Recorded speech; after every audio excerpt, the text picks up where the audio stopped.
शिशुपाल जो भगवान कृष्ण की बुआ का ही बेटा है, ये बचपन से 4 हाथ और 3 नेत्र लेकर के प्रकट हुआ था। बाद में भगवान ने इसे 2 हाथ वाला बना दिया था। तो ये बड़ा चिढ़ता है कृष्ण से, सो कृष्ण को गाली सुनाने लगा।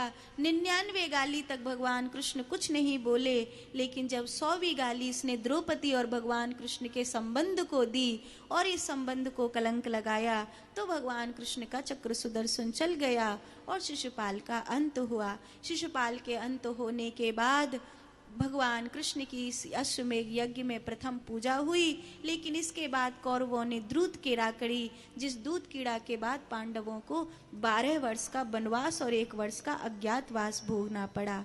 भगवान कृष्ण इस दौरान द्वारिका में वास कर रहे हैं और भगवान कृष्ण ने अनेक राक्षसों का अंत किया, धरती पर धर्म की स्थापना करी और भीम को साथ लेकर के मगध के राजा जरासंध का भी अंत करवाकर मगध में धर्म पूर्वक जरासंध के पुत्र सहदेव को बिठा दिया।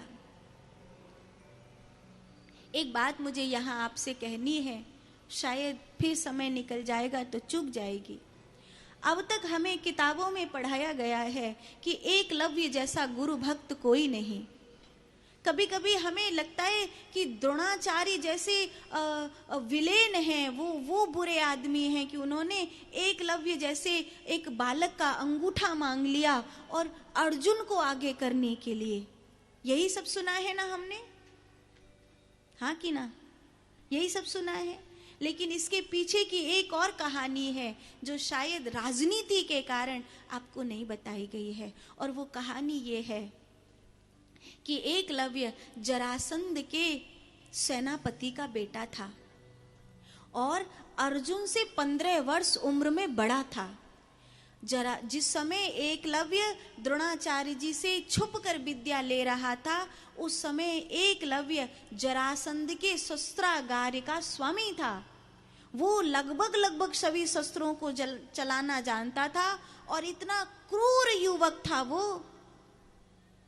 कि जरासंध कहता था कि मैं अपने पुत्र सहदेव को गद्दी नहीं दूंगा, क्योंकि ये पंडितों की सी बात करता है, धर्माचार्यों जैसी बात करता है। मैं अपने सेनापति के पुत्र अर्थात एकलव्य को राजा बनाऊंगा, क्योंकि ये मेरे जैसा है। 108 राजाओं की एक साथ गर्दन उतार देता था वो, इतना क्रूर व्यक्ति था। इसीलिए द्रोणाचार्य जी ने उसे अपने गुरुकुल में शामिल नहीं किया था।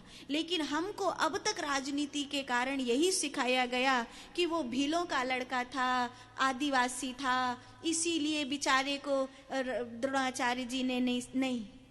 ये सब बातें झूठी बताई गई हैं। ये सब बातें समाज को जाति में तोड़ने के लिए करी गई हैं, ताकि सवर्ण समाज को और आदिवासी समाज को एक दूरी पैदा कर दी जाए कि ये तो छोटी कास्ट है, ये बड़ी कास्ट है, और इस तरह छोटी बड़ी कास्ट को अलग करके जाति में बांट करके अपना वोट बैंक सुसज्जित किया जाए, हिंदू को हिंदू न रहने दिया जाए।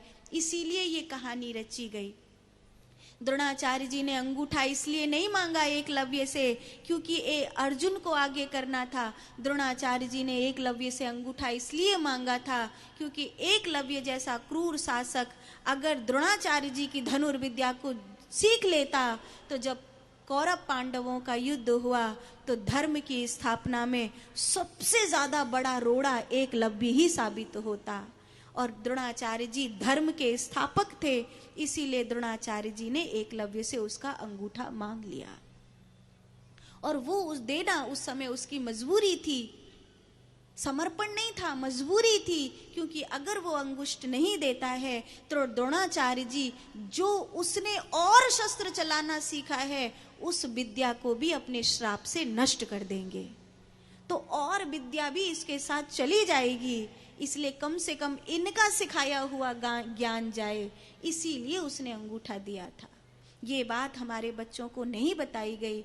इसीलिए हम आज सबसे ज्यादा कोई गुरु भक्त गिनते हैं तो इतने सारे गुरु भक्त हुए हैं। चंद्रहास का नाम हमें याद नहीं आता, प्रहलाद का नाम हमें याद नहीं, हमें एकलव्य का नाम याद कराया जाता है समाज में दूरी पैदा करने के लिए।